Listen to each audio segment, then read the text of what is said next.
मदालसा का अलर्क को राजनीति का उपदेश। सुमति कहते हैं, इस प्रकार माता के द्वारा प्रतिदिन बहलाया जाता हुआ बालक अलर्क कुछ बड़ी अवस्था को प्राप्त हुआ। कुमारावस्था में पहुंचने पर उसका उपनयन संस्कार हुआ। तत्पश्चात उस बुद्धिमान राजकुमार ने माता को प्रणाम करके कहा, माँ, मुझे इस लोक और परलोक में सुख प्राप्त करने के लिए यहाँ क्या करना चाहिए, यह सब मुझे बताओ। मदालसा बोली, बेटा, राज्याभिषेक होने पर राजा को उचित है कि वह अपने धर्म के अनुकूल चलता हुआ आरंभ से ही प्रजा को प्रसन्न रखे। सातों व्यसनों का परित्याग कर दे, क्योंकि वे राजा का मूलोच्छेद करने वाले हैं। अपनी गुप्त मंत्रणा के बाहर फूटने से उसके द्वारा लाभ उठाकर शत्रु आक्रमण कर देते हैं। अतः ऐसा न होने देकर शत्रुओं से अपनी रक्षा करें। जैसे रथी रथ की गति वक्र होने पर आठों प्रकार से नाश को प्राप्त होता है, उसके ऊपर आठों दिशाओं से प्रहार होने लगते हैं, उसी प्रकार गुप्त मंत्रणा के बाहर फूटने पर राजा को आठों वर्गों का निश्चय ही नाश होता है। राजा को इस बात का भी पता लगाते रहना चाहिए कि शत्रु द्वारा उत्पन्न किए गए दोष से अथवा शत्रुओं के बहकावे में आकर अपने मंत्रियों में से कौन दुष्ट हो गया है और कौन अदुष्ट, कौन अपना साथी है और कौन शत्रु से मिला हुआ। इसी प्रकार बुद्धिमान चर नियुक्त करके शत्रु के चरों पर भी प्रयत्न पूर्वक दृष्टि रखनी चाहिए। राजा को अपने मित्रों तथा माननीय बंधु बांधवों पर भी पूर्णतः विश्वास नहीं करना चाहिए, किंतु काम आ पड़ने पर उसे शत्रु पर भी विश्वास कर लेना चाहिए। किस अवस्था में शत्रु पर चढ़ाई न करना, अपने स्थान पर स्थित रहना उचित है, क्या करने से अपनी वृद्धि होगी और किस कार्य से अपनी हानि होने की संभावना है, इन सब बातों का राजा को ज्ञान होना चाहिए। वह 6 गुणों का उपयोग करना जाने और कभी काम के अधीन न हो। राजा पहले अपनी आत्मा को, फिर मंत्रियों को जीते, तत्पश्चात अपने से भरण पोषण पाने वाले कुटुंबी जनों एवं सेवकों के हृदय पर अधिकार प्राप्त करे। तदनंतर पूर्ववासियों को अपने गुणों से जीते। यह सब हो जाने पर शत्रुओं के साथ विरोध करे। जो इन सब को जीते बिना ही शत्रुओं पर विजय पाना चाहता है, वह अपनी आत्मा तथा मंत्रियों पर अधिकार न रखने के कारण शत्रु समुदाय के वश में पड़कर कष्ट भोगता है।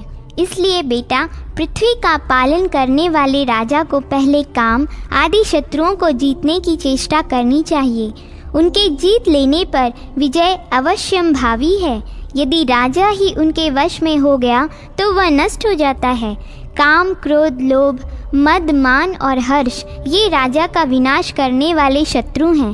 राजा पांडु काम में आसक्त होने के कारण मारे गए थे तथा अनुहाद क्रोध के कारण ही अपने पुत्र से हाथ धो बैठा। यह विचार कर अपने को काम और क्रोध से अलग रखे। राजा पुरुरवा लोभ से मारे गए और वेन को मद के कारण ही ब्राह्मणों ने मार डाला। अनायुष के पुत्र को मान के कारण प्राणों से हाथ धोना पड़ा तथा पुरंजय की मृत्यु हर्ष के कारण हुई, किंतु महात्मा मरुत ने इन सब को जीत लिया था, इसलिए वे संपूर्ण विश्व पर विजयी हुए। यह सोचकर राजा उपयुक्त दोषों का सर्वथा त्याग करे। वह कौवे, कोयल, भौरे, हरिण, सांप, मोर, हंस, मुर्गे और लोहे के व्यवहार से शिक्षा ग्रहण करे। राजा अपने शत्रु के प्रति उल्लू का सा बर्ताव करे। जैसे उल्लू पक्षी रात में सोए कौओं पर चुपचाप धावा करता है, उसी प्रकार राजा शत्रु की असावधान दशा में ही उस पर आक्रमण करे तथा समयानुसार चींटी की सी चेष्टा करे। धीरे धीरे आवश्यक वस्तुओं का संग्रह करता रहे। राजा को आग की चिंगारी तथा सेमल के बीच से कर्तव्य की शिक्षा लेनी चाहिए। जैसे आग की छोटी सी चिंगारी बड़े से बड़े वन को जला डालने की शक्ति रखती है, उसी प्रकार छोटा सा शत्रु भी यदि दबाया न जाए तो बहुत बड़ी हानि कर सकता है। जैसे छोटा सा सेमल का बीज एक महान वृक्ष के रूप में परिणत होता है, उसी प्रकार लघु शत्रु भी समय आने पर अत्यंत प्रबल हो जाता है। अतः दुर्बलावस्था में उसे उखाड़ फेंकना चाहिए। जैसे चंद्रमा और सूर्य अपनी किरणों का सर्वत्र समान रूप से प्रसार करते हैं, उसी प्रकार नीति के लिए राजा को भी समस्त प्रजा पर समान भाव रखना चाहिए। वैश्या, कमल, शरभ, शूलिका, गर्भिणी स्त्री के स्तन तथा ग्वाले की स्त्री से भी राजा को बुद्धि सीखनी चाहिए। राजा वेश्या की भांति सबको प्रसन्न रखने की चेष्टा करे, कमल पुष्प के समान सबको अपनी ओर आकृष्ट करे, शरभ के समान पराक्रमी बने, शूलिका की भांति सहसा शत्रु का विध्वंस करे। जैसे गर्भिणी के स्तन में भावी संतान के लिए दूध का संग्रह होने लगता है, उसी प्रकार राजा भविष्य के लिए संचयशील बने। और जिस प्रकार ग्वाले की स्त्री दूध से नाना प्रकार के खाद्य पदार्थ तैयार करती है, वैसे ही राजा को भी भांति भांति की कल्पना में पटु होना चाहिए। वह पृथ्वी का पालन करते समय इंद्र, सूर्य, यम, चंद्रमा तथा वायु इन पांचों के रूप धारण करे। जैसे इंद्र 4 महीने वर्षा करके पृथ्वी पर रहने वाले प्राणियों को तृप्त करते हैं, उसी प्रकार राजा दान के द्वारा प्रजाजनों को संतुष्ट करे। जिस प्रकार सूर्य 8 महीनों तक अपनी किरणों से पृथ्वी का जल सोखते रहते हैं, इसी प्रकार सूक्ष्म उपायों से धीरे धीरे कर आदि का संग्रह करे।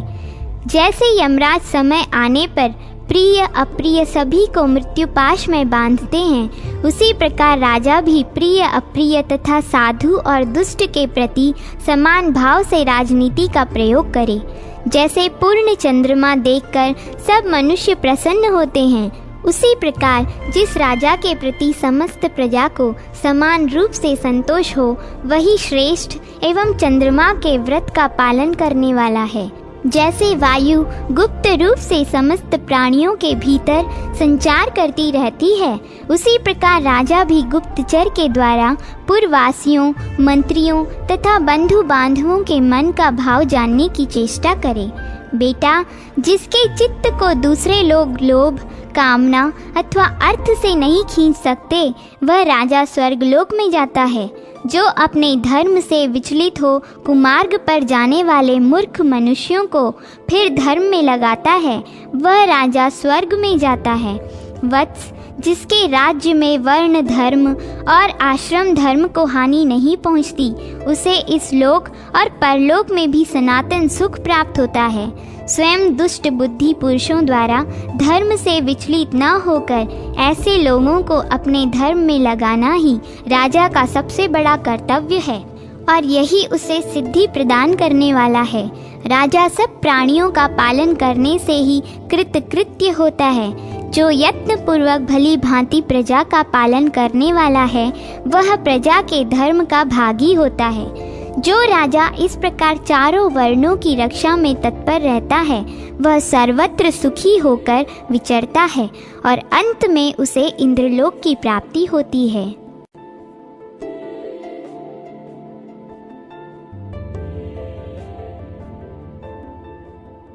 मदालसा के द्वारा वर्णाश्रम धर्म एवं गृहस्थ के कर्तव्य का वर्णन। अलर्क ने कहा, महाभागे, आपने राजनीति संबंधी धर्म का वर्णन किया, अब मैं वर्णाश्रम धर्म सुनना चाहता हूँ। मदालसा बोली, दान, अध्ययन और यज्ञ ये ब्राह्मण के 3 धर्म हैं तथा यज्ञ कराना, विद्या पढ़ाना और पवित्र दान लेना, यह 3 प्रकार की उसकी आजीविका बताई गई है। दान, अध्ययन और यज्ञ ये 3 क्षत्रिय के भी धर्म हैं। पृथ्वी की रक्षा तथा शस्त्र ग्रहण करके जीवन निर्वाह करना, यह उसकी जीविका है। वैश्य के भी दान, अध्ययन और यज्ञ ये तीनों ही धर्म हैं। व्यापार, पशुपालन और खेती ये उसकी जीविका हैं। दान, यज्ञ और द्विजातियों की सेवा, यह 3 प्रकार का धर्म शूद्र के लिए बताया गया है। शिल्प कर्म, द्विजातियों की सेवा और खरीद बिक्री ये उसकी जीविका हैं। इस प्रकार ये वर्ण धर्म बतलाए गए हैं। अब आश्रम धर्मों का वर्णन सुनो। यदि मनुष्य अपने वर्ण धर्म से भ्रष्ट न हो, तो वह उसके द्वारा उत्तम सिद्धि को प्राप्त होता है और निषिद्ध कर्मों के आचरण से वह मृत्यु के पश्चात नरक में पड़ता है। उपनयन संस्कार होने पर भी ब्रह्मचारी बालक गुरु के घर में निवास करे, वहाँ उसके लिए जो धर्म बताया गया है वह सुनो। ब्रह्मचारी वेदों का स्वाध्याय करे, अग्निहोत्र करे, त्रिकाल स्नान करे, भिक्षा के लिए भ्रमण करे, भिक्षा में मिला हुआ अन्न गुरु को निवेदित करके उनकी आज्ञा के अनुसार ही सदा उसका उपयोग करे, गुरु के कार्य में सदा उद्यत रहे, भली भांति उन्हें प्रसन्न रखे, गुरु के बुलाने पर एकाग्र चित्त से तत्परता पूर्वक पढ़े, गुरु के मुख से 1-2 या संपूर्ण वेदों का ज्ञान प्राप्त करके गुरु के चरणों में प्रणाम करे और उन्हें गुरु दक्षिणा देकर गृहस्थाश्रम में प्रवेश करे। यह आश्रम में आने का उद्देश्य होना चाहिए। गृहस्थाश्रम संबंधी धर्मों का पालन अथवा अपनी इच्छा के अनुसार वह वानप्रस्थ या संन्यास आश्रम में प्रवेश करे अथवा वहीं गुरु के घर में सदा निवास करते हुए ब्रह्मचर्य निष्ठता को प्राप्त हो, नैष्ठिक ब्रह्मचारी बन जाए। गुरु के न रहने पर उनके पुत्र की और पुत्र के न रहने पर उनके प्रधान शिष्य की सेवा करे, अभिमान शून्य होकर ब्रह्मचर्य आश्रम में रहे। जब गृहस्थाश्रम में आने की इच्छा लेकर ब्रह्मचर्य आश्रम से निकले तब अपने अनुरूप निरोग स्त्री से विधि पूर्वक विवाह करे। वह स्त्री अपने समान गोत्र और प्रवर की न हो, उसके किसी अंग में न्यूनाधिकता अथवा कोई विकार न हो। गृहस्थाश्रम का ठीक ठीक संचालन करने के लिए ही विवाह करना चाहिए। अपने पराक्रम से धन पैदा करके देवता, पितर एवं अतिथियों को भक्ति पूर्वक भली भांति तृप्त करे तथा अपने आश्रितों का भरण पोषण करता रहे। भृत्य पुत्र, कुल की स्त्रियां, दीन, अंध और पतित मनुष्यों को तथा पशु पक्षियों को भी यथाशक्ति अन्न देकर उनका पालन करे। गृहस्थ का यह धर्म है कि वह ऋतु काल में स्त्री सहवास करे, अपनी शक्ति के अनुसार 5 यज्ञों का अनुष्ठान न छोड़े, अपने विभव के अनुसार पितर, देवता, अतिथि एवं कुटुंबी जनों के भोजन करने से बचे हुए अन्न को ही स्वयं भृत्य जनों के साथ बैठकर आदर पूर्वक ग्रहण करे। यह मैंने संक्षेप से गृहस्थाश्रम के धर्म का वर्णन किया है। अब वानप्रस्थ के धर्म का वर्णन करती हूँ, ध्यान देकर सुनो।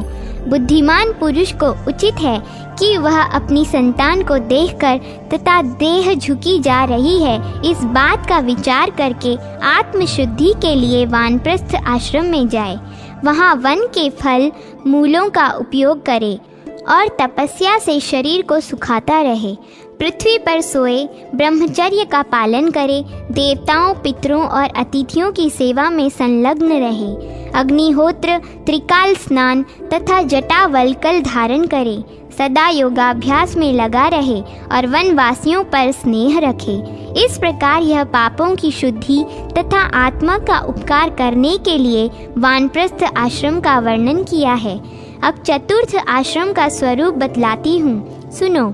धर्मज्ञ महात्माओं ने इस आश्रम के लिए जो धर्म बतलाया है वह इस प्रकार है। सब प्रकार की आसक्तियों का त्याग, ब्रह्मचर्य का पालन, क्रोध शून्यता, जितेंद्रियता, एक स्थान पर अधिक दिनों तक न रहना, किसी कर्म का आरंभ न करना, भिक्षा में मिले हुए अन्न का एक बार भोजन करना, आत्मज्ञान होने की इच्छा को जगाए रखना तथा सर्वत्र आत्मा का दर्शन करना, यह मैंने चतुर्थ आश्रम का धर्म बतलाया है। अब अन्यान्य वर्णों तथा आश्रमों के सामान्य धर्म का वर्णन सुनो। सत्य, शौच, अहिंसा, दोष दृष्टि का अभाव, क्षमा, क्रूरता का अभाव, दीनता का न होना तथा संतोष धारण करना, ये वर्ण और आश्रमों के धर्म संक्षेप से बताए गए हैं। जो पुरुष अपने वर्ण और आश्रम संबंधी धर्म को छोड़कर उसके विपरीत आचरण करता है वह राजा के लिए दंडनीय है। जो मानव अपने धर्म का त्याग करके पाप कर्म में लग जाते हैं उनकी उपेक्षा करने वाले राजा के इष्ट और आपूर्त धर्म नष्ट हो जाते हैं। बेटा, गृहस्थ धर्म का आश्रय लेकर मनुष्य इस संपूर्ण जगत का पोषण करता है और उससे मनोवांछित लोगों को जीत लेता है। पितर, मुनि, देवता, भूत, मनुष्य, कृमि, कीट, पतंग, पशु पक्षी तथा असुर, ये सभी गृहस्थ से ही जीविका चलाते हैं उसी के दिए हुए अन्न पान से तृप्ति लाभ करते हैं तथा क्या यह हमें भी कुछ देगा, इस आशा से सदा उसका मुंह ताकते रहते हैं। वत्स, वेद त्रयी रूप धेनु सबकी आधारभूता है, उसी में संपूर्ण विश्व प्रतिष्ठित है तथा वही विश्व की उत्पत्ति का कारण मानी गई हैं। ऋग्वेद उसकी पीठ, यजुर्वेद उसका मध्य भाग तथा सामवेद उसका मुख और गर्दन है। इष्ट और आपूर्त धर्म ही उसके 2 सींग हैं। अच्छी अच्छी सुक्तियाँ ही उस धेनु के रोम हैं। शांति कर्म गोबर और पुष्टि कर्म उसका मूत्र है। अकार आदि वर्ण उसके अंगों के आधारभूत चरण हैं। संपूर्ण जगत का जीवन उसी से चलता है। वेदत्रयी रूप धेनु अक्षय है, उसका कभी क्षय नहीं होता। स्वाहा, स्वधा, वषटकार तथा हंतकार ये उसके 4 स्तन हैं। स्वाहा रूप स्तन को देवता, स्वधा को पितर, वषटकार को मुनि तथा हंतकार रूप स्तन को मनुष्य सदा पीते हैं। इस प्रकार यह त्रयीमयी धेनु सबको तृप्त करती है। जो मनुष्य उन देवता आदि की वृत्ति का उच्छेद करता है वह अत्यंत पापाचारी है। उसे अंध तामित्र तथा तामित्र नरक में गिरना पड़ता है। जो इस धेनु को इसके देवता आदि बछड़ों से मिलाता है और उन्हें उचित समय पर पीने का अवसर देता है वह स्वर्ग में जाता है। अतः बेटा, जैसे अपने शरीर का पालन पोषण किया जाता है उसी प्रकार मनुष्य को प्रतिदिन देवता, ऋषि, पितर, मनुष्य तथा अन्य भूतों का भी पोषण करना चाहिए। इसलिए प्रातः काल स्नान करके पवित्र हो एकाग्र चित्त से जल द्वारा देवता, ऋषि, पितर और प्रजापति का तर्पण करना चाहिए। मनुष्य फूल, गंध और धूप आदि सामग्रियों से देवताओं की पूजा करके आहुति के द्वारा अग्नि को तृप्त करे, तत्पश्चात बलि दे। ब्रह्मा और विश्व देवों के उद्देश्य से घर के मध्य भाग में बलि अर्पण करे। पूर्व और उत्तर के कोण में मनवंतर के लिए बलि प्रस्तुत करे। पूर्व दिशा में इंद्र को, दक्षिण दिशा में यम को, पश्चिम में वरुण को तथा उत्तर में सोम को बलि दे। घर के दरवाजे पर धाता और विधाता के लिए बलि अर्पण करे। घर के बाहर चारों ओर अर्यमा देवता के निमित्त बलि प्रस्तुत करे। निशाचरों और भूतों को आकाश में बलि दे। गृहस्थ पुरुष एकाग्र चित्त हो दक्षिण दिशा की ओर मुँह करके तत्परता पूर्वक पितरों के उद्देश्य से पिंड दे। तदनंतर विद्वान पुरुष जल लेकर उन्हीं स्थानों पर उन्हीं देवताओं के उद्देश्य से आचमन के लिए जल छोड़े। इस प्रकार गृहस्थ पुरुष घर में पवित्रता पूर्वक गृह देवताओं के उद्देश्य से बलि देकर अन्य भूतों की तृप्ति के लिए आदर पूर्वक अन्न का त्याग करे। कुत्तों, चांडालों तथा पक्षियों के लिए पृथ्वी पर अन्न रख दे। यह वैश्वदेव नामक कर्म है। इसे प्रातः काल और सायंकाल आवश्यक बताया गया है। इसके बाद बुद्धिमान पुरुष आचमन करके कुछ काल तक अतिथि की प्रतीक्षा करते हुए घर के दरवाजे की ओर दृष्टि रखे।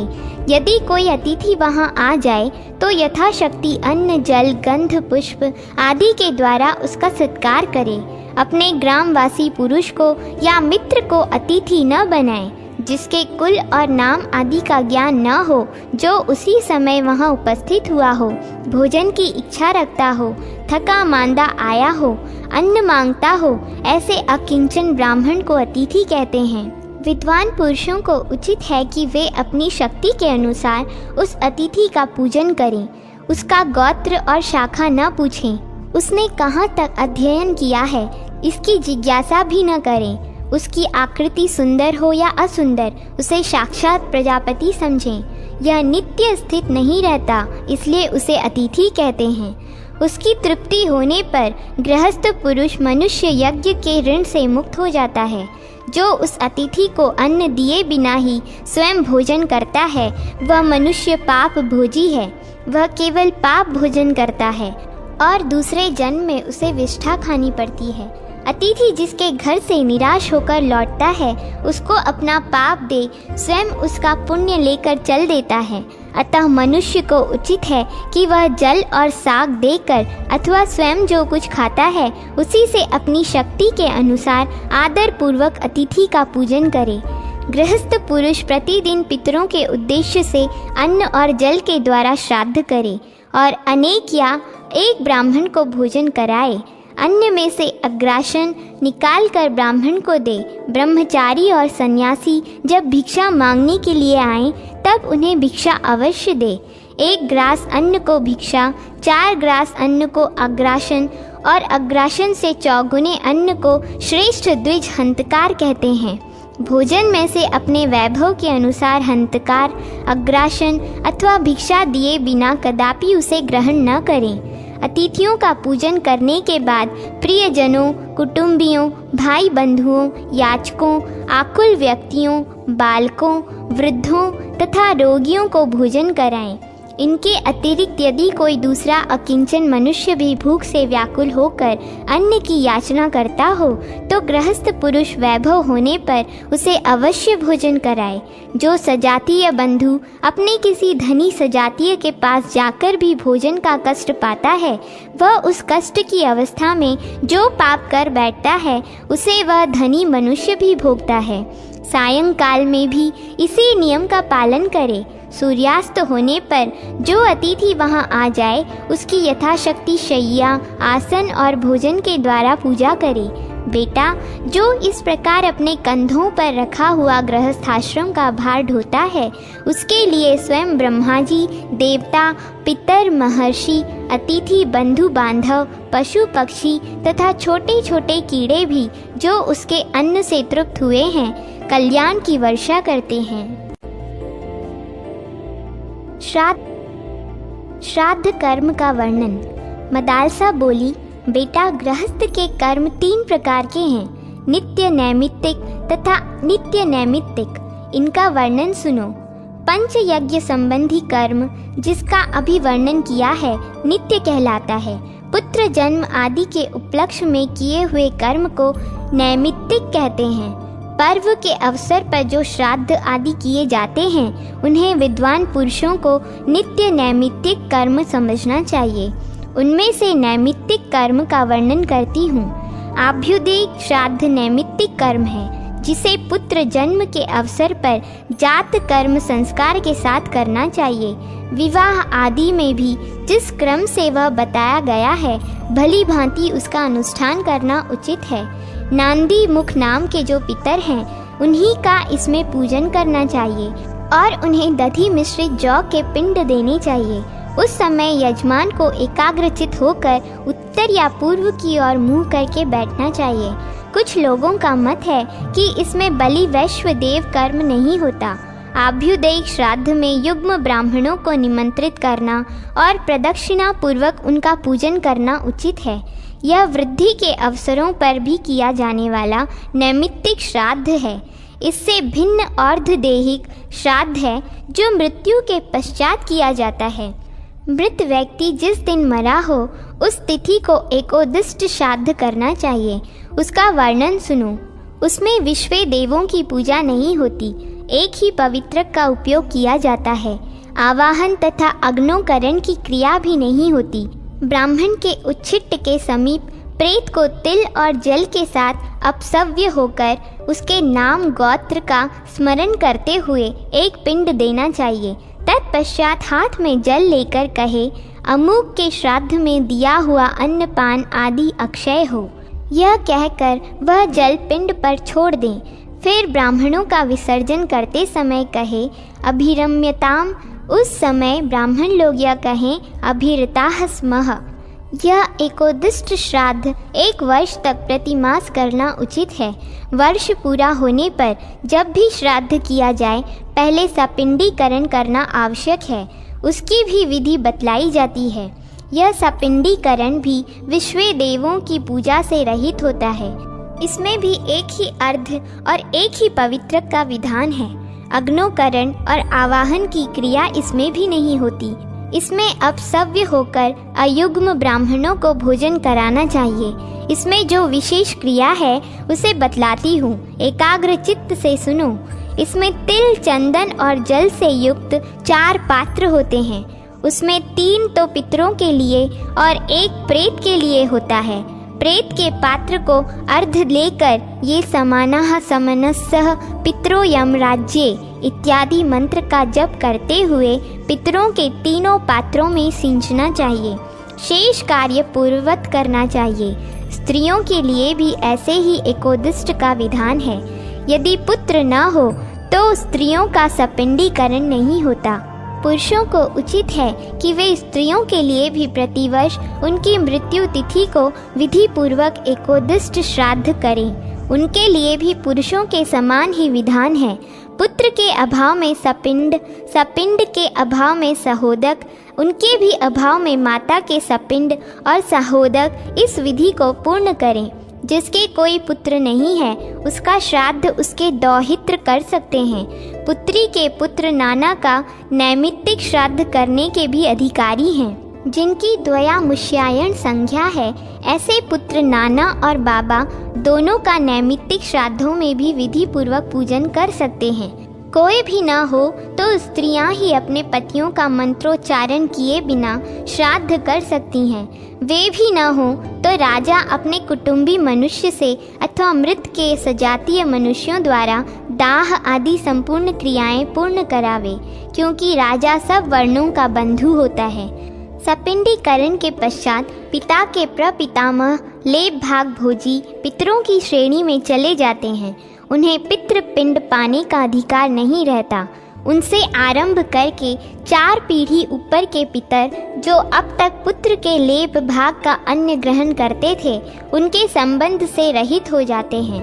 अब उनको लेप भाग का अन्न पाने का भी अधिकार नहीं रहता। वे संबंधहीन अन्न का उपभोग करते हैं। पिता, पितामह और प्रपितामह इन 3 पुरुषों को पिंड के अधिकारी समझना चाहिए। इनसे अर्थात पिता के पितामह से ऊपर जो 3 पीढ़ी के पुरुष हैं वे लेप भाग के अधिकारी हैं। इस प्रकार 6 ये और 7वां यजमान सब मिलाकर 7 पुरुषों का घनिष्ठ संबंध होता है, ऐसा मुनियों का कथन है। यह संबंध यजमान से लेकर ऊपर के लेप भाग भोजी पितरों तक माना जाता है। इनसे ऊपर के सभी पितर पूर्वज कहलाते हैं। इनमें से जो नरक में निवास करते हैं, जो पशु पक्षी की योनि में पड़े हैं तथा जो भूत प्रेत आदि के रूप में स्थित हैं, उन सब को विधि पूर्वक श्राद्ध करने वाला यजमान तृप्त करता है। किस प्रकार तृप्त करता है यह बतलाती हूँ, सुनो। मनुष्य पृथ्वी पर जो अन्न बिखेरते हैं उससे पिशाच योनि में पड़े हुए पितरों की तृप्ति होती है। बेटा, स्नान के वस्त्र से जो जल पृथ्वी पर टपकता है उससे वृक्ष योनि में पड़े हुए पितर तृप्त होते हैं। नहाने पर अपनी शरीर से जो जल के कण इस पृथ्वी पर गिरते हैं उनसे उन पितरों की तृप्ति होती है। जो देव भाव को प्राप्त हुए हैं, पिंडों के उठाने पर जो अन्न के कण पृथ्वी पर गिरते हैं उनसे पशु पक्षी की योनि में पड़े हुए पितरों की तृप्ति होती है। कुल में जो बालक श्राद्ध कर्म के योग्य होकर भी संस्कार से वंचित रह गए हैं अथवा जल कर मरे हैं, वे बिखेरे हुए अन्न और सम्मार्जन के जल को ग्रहण करते हैं। ब्राह्मण लोग भोजन करके जब हाथ मुंह धोते हैं और चरणों का प्रक्षालन करते हैं, उस जल से भी अनान्य पितरों की तृप्ति होती है। बेटा, उत्तम विधि से श्राद्ध करने वाले पुरुषों के अन्य पितर यदि दूसरी योनियों में चले गए हों तो भी उस श्राद्ध से उन्हें बड़ी तृप्ति होती है। अन्यायोपार्जित धन से जो श्राद्ध किया जाता है उससे चांडाल आदि योनियों में पड़े हुए पितर तृप्त होते हैं। वत्स, इस प्रकार यहाँ श्राद्ध करने वाले भाई बंधु अन्न और जल के कण मात्र से अनेक पितरों को तृप्त करते हैं। इसलिए मनुष्य को उचित है कि वह पितरों के प्रति भक्ति रखते हुए शाक मात्र के द्वारा भी विधि पूर्वक श्राद्ध करे। श्राद्ध करने वाले पुरुष के कुल में कोई दुख नहीं भोगता। अब मैं नित्य नैमित्तिक श्राद्धों के काल बतलाती हूँ और मनुष्य जिस विधि से श्राद्ध करते हैं उसका भी वर्णन करती हूँ, सुनो। प्रत्येक मास की अमावस्या को जिस दिन चंद्रमा की संपूर्ण कलाएं क्षीण हो गई हों तथा अष्ट का तिथियों को अवश्य श्राद्ध करना चाहिए। अब श्राद्ध का इच्छा प्राप्त काल सुनो। किसी विशिष्ट ब्राह्मण के आने पर सूर्य ग्रहण और चंद्र ग्रहण में अयन आरंभ होने पर विषुवयोग में सूर्य की संक्रांति के दिन व्यतिपात योग में श्राद्ध के योग्य सामग्री की प्राप्ति होने पर, दुस्वप्न दिखाई देने पर, जन्म नक्षत्र के दिन एवं ग्रह जनित पीड़ा होने पर स्वेच्छा से श्राद्ध का अनुष्ठान करें। श्रेष्ठ ब्राह्मण, क्षत्रिय, योगी, वेदज्ञ, ज्येष्ठ सामग, त्रिनाचिकेत, त्रिमधु, त्रिसुपर्णी, षडंग वेत्ता, दोहित्र, ऋत्विक, जमाता, भांजा, पंचाग्नि कर्म में तत्पर, तपस्वी, मामा, माता पिता के भक्त, शिष्य, संबंधी एवं भाई बंधु, ये सभी श्राद्ध में उत्तम माने गए हैं। इन्हें निमंत्रित करना चाहिए। धर्म भ्रष्ट रोगी, हिनांग, अधिकांग, 2 बार ब्याही गई स्त्री के गर्भ से उत्पन्न, काना, पति के जीते जी जार पुरुष से पैदा की हुई संतान, पति के मरने पर पुरुष से उत्पन्न हुई संतान, मित्रद्रोही, खराब नखों वाला, नपुंसक, काले दांतों वाला, कुरूप, पिता के द्वारा कलंकित, चुगलखोर, सोमरस बेचने वाला, कन्या को दूषित करने वाला, वैद्य, गुरु एवं माता पिता का त्याग करने वाला, वेतन लेकर पढ़ाने वाला, शत्रु, जो पहले दूसरे पुरुष की पत्नी रह चुकी हो, ऐसी स्त्री का पति, वेदाध्ययन तथा अग्निहोत्र का त्याग करने वाला, शूद्र जातीय, स्त्री के पति होने के दोष से दूषित तथा शास्त्र विरुद्ध कर्म में लगे रहने वाले अनान्य द्विजों श्राद्ध में त्याग देने योग्य हैं। पहले बताए हुए श्रेष्ठ द्विजों को देव यज्ञ अथवा श्राद्ध में एक दिन पहले ही निमंत्रण देना चाहिए। उसी समय ब्राह्मणों तथा श्राद्ध कर्ता को भी संयम में रहना चाहिए। जो श्राद्ध में दान देकर अथवा श्राद्ध में भोजन करके मैथुन करता है, उसके रजवीर्य में 1 मास तक पितरों को शयन करना पड़ता है। जो स्त्री सहवास करके श्राद्ध में जाता और खाता है, उसके पितर उसी के वीर्य और मूत्र का 1 मास तक आहार करते हैं। इसलिए बुद्धिमान पुरुष को एक दिन पहले ही ब्राह्मणों के पास निमंत्रण भेजना चाहिए। यदि पहले दिन ब्राह्मण न मिल सकें तो भी श्राद्ध के दिन स्त्री प्रसंगी ब्राह्मणों को कदापि भोजन न कराएं, बल्कि समय पर भिक्षा के लिए स्वतः पधारे हुए संयमी यतियों को नमस्कार आदि से प्रसन्न करके शुद्ध चित्त से भोजन कराएं। जैसे शुक्ल पक्ष की अपेक्षा कृष्ण पक्ष पितरों को विशेष प्रिय है, वैसे ही पूर्वाह की अपेक्षा अपराह उन्हें अधिक प्रिय है। घर पर आए हुए ब्राह्मणों का स्वागत पूर्वक पूजन करके उन्हें पवित्र युक्त हाथ से आचमन कराने के बाद आसनों पर बिठाएं। श्राद्ध में विषम और देवयज्ञ में सम संख्या के ब्राह्मणों को निमंत्रित करें अथवा अपनी शक्ति के अनुसार दोनों कार्यों में एक ब्राह्मण को भोजन कराएं। यही बात माता महों के श्राद्ध में भी होनी चाहिए। विश्व देवों का श्राद्ध भी ऐसा ही है। कुछ लोगों का ऐसा मत है कि पितरों को माता महों के विश्व देव कर्म पृथक पृथक हैं। देव श्राद्ध में ब्राह्मणों को पूर्वाभिमुख और पितृ श्राद्ध में उत्तराभिमुख बिठाना चाहिए। माता महों के श्राद्ध में भी मनीषी पुरुषों को इसी विधि का प्रतिपादन किया है। पहले ब्राह्मणों को बैठने के लिए कुश देकर विद्वान पुरुष अर्घ्य आदि से उनकी पूजा करे, फिर उन्हें पवित्रक आदि दे। उनसे आज्ञा लेकर मंत्रोच्चारण पूर्वक देवताओं का आवाहन करे। तत्पश्चात जौ और जल आदि से विश्व देवों को अर्घ्य देकर गंध, पुष्प, माला, जल, धूप और दीप आदि विधि पूर्वक निवेदन करें। पितरों के लिए ये सारी वस्तुएं अपसव्य होकर प्रस्तुत करनी चाहिए। पितृ श्राद्ध में बैठे हुए ब्राह्मणों को आसन के लिए द्विगुण भुग्न कुश देकर उनकी आज्ञा ले विद्वान पुरुष मंत्रोच्चारण पूर्वक पितरों का आवाहन करें और अपसव्य होकर पितरों की प्रसन्नता के लिए तत्पर उन्हें अर्घ्य निवेदन करें। उनमें जौ के स्थान पर तिलों का उपयोग करना चाहिए। तदनंतर ब्राह्मणों के आज्ञा देने पर अग्नि कार्य करें। नमक और व्यंजन से रहित अन्न लेकर विधि पूर्वक अग्नि में आहुति दे। अग्नये कव्यावाहन स्वाहा, यह मंत्र से पहली आहुति दे। सोमाय पितृमते स्वाहा, इस मंत्र से दूसरी आहुति दें तथा यमाय प्रेत पतये स्वाहा, इस मंत्र से तीसरी आहुति को अग्नि में डालें। आहुति से बचे हुए अन्न को ब्राह्मणों के पात्र में परोसें।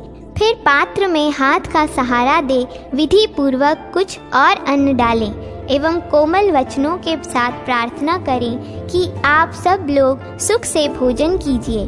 फिर उन ब्राह्मणों को चाहिए कि वे एकाग्र चित्त एवं मौन होकर सुखपूर्वक भोजन करें। जो जो अन्न उन्हें अत्यंत प्रिय लगे वह तुरंत उनके सामने प्रस्तुत करें। उस समय क्रोध को त्याग दें और ब्राह्मणों को आग्रह पूर्वक प्रलोभन दे दे भोजन कराएं। उनके भोजन काल में रक्षा के लिए पृथ्वी पर तिल और सरसों बिखेरें तथा रक्षोग्न मंत्रों का पाठ करें, क्योंकि श्राद्ध में अनेक प्रकार के विघ्न उपस्थित होते हैं। जब ब्राह्मण लोग पूर्ण रूप से भोजन कर लें तो पूछें, क्या आप लोग भली भांति तृप्त हो गए? इसके उत्तर में ब्राह्मण कहें, हाँ, हम पूर्ण तृप्त हो गए। फिर उनकी आज्ञा लेकर पृथ्वी पर सब और कुछ अन्न बिखेरें। इसी प्रकार आचमन करने के लिए एक एक ब्राह्मण को बारी बारी से जल दें। तत्पश्चात फिर उनकी आज्ञा ले मन, वाणी और शरीर को संयम में रखकर तिल सहित संपूर्ण अन्न से पितरों के लिए पृथक पृथक पिंड दें। यह पिंडदान ब्राह्मणों के उच्छिष्ट के समय ही कुशों पर करना चाहिए। फिर पितृ तीर्थ से उन पिंडों पर एकाग्र चित्त से जल दें। इस प्रकार मातामह आदि के लिए भी विधि पूर्वक पिंडदान देकर गंधमाला आदि के साथ आचमन के लिए जल दें। अंत में यथाशक्कर गंधमाला आदि के साथ आचमन के लिए जल दें। अंत में यथाशक्ति दक्षिणा लेकर ब्राह्मणों से कहें, सुस्वधा अस्तु। ब्राह्मण भी संतुष्ट होकर तथास्तु कहें। फिर विश्वेदेव संबंधी ब्राह्मणों से कहे, हे विश्वेदेवगण, आपका कल्याण हो, आप लोग प्रसन्न रहें। तब ब्राह्मण लोग तथास्तु कहें। इसके बाद उनसे आशीर्वाद की याचना करें और प्रिय वचन कहते हुए भक्ति पूर्वक प्रणाम करके उन्हें विदा दें। दरवाजे तक उन्हें पहुंचाने के लिए पीछे पीछे जाएं और उनकी आज्ञा लेकर लौटें। तदनंतर नित्य क्रिया करें और अतिथियों को भोजन कराएं। किन्हीं किन्हीं श्रेष्ठ पुरुषों का विचार है कि यह नित्य कर्म भी पितरों के ही उद्देश्य से होता है। दूसरे लोग ऐसा कहते हैं कि इससे पितरों का कोई संबंध नहीं है, शेष कार्य पूर्ववत करे। किन्हीं किन्हीं का मत है कि पितरों के लिए पृथक पाक बनाकर श्राद्ध करना चाहिए। कुछ लोगों का विचार है ऐसा नहीं करना चाहिए। इसके बाद यजमान अपने भृत्य आदि के साथ अवशिष्ट अन्न भोजन करे। धर्मज्ञ पुरुष को इसी प्रकार एकाग्रचित होकर पितरों का श्राद्ध करना चाहिए और जिस प्रकार ब्राह्मणों को संतोष हो वैसी चेष्टा करनी चाहिए। श्राद्ध में दोहित्र, कुतप और तिल ये 3 अत्यंत पवित्र माने गए हैं। श्राद्ध में आए ब्राह्मणों को 3 बातें छोड़ देनी चाहिए: क्रोध, मार्ग का चलना और उतावली। बेटा, श्राद्ध में चांदी का पात्र बहुत उत्तम माना गया है। उसमें चांदी का दर्शन या दान अवश्य करना चाहिए। सुना जाता है पितरों ने चांदी के पात्र में ही गौ रूप धारिणी पृथ्वी से स्वधा का दोहन किया था। अतः पितरों को चांदी का दान अभिष्ट एवं प्रसन्नता बढ़ाने वाला है।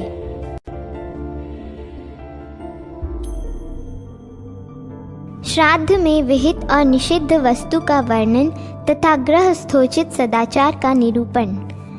मदालसा कहती हैं, बेटा, भक्ति पूर्वक लाई हुई कौन वस्तु पितरों को प्रिय है और कौन वस्तु अप्रिय, इस बात का वर्णन करती हूँ, सुनो। हाविष्यान्न से पितरों को 1 मास तक तृप्ति बनी रहती है। गाय का दूध अथवा उसमें बनी हुई खीर उन्हें 1 वर्ष तक तृप्त रखती है। जिस कन्या का विवाह गौरी अवस्था में हुआ है उससे उत्पन्न पुत्र से और गया के श्राद्ध से पितर अनंत काल तक तृप्त रहते हैं। इसमें तनिक भी संदेह नहीं है। अन्नों में श्यामक, राजश्यामक, प्रसातिका, निवार और पौष्कल ये पितरों को तृप्त करने वाले हैं। जौ, धान, गेहूँ, तिल, मूंग, सरसों, कंगनी, कोदो और मटर ये बहुत ही उत्तम हैं। मकई, काला उड़द, विप्रुषी और मसूर ये श्राद्ध कर्म में निंदित माने गए हैं।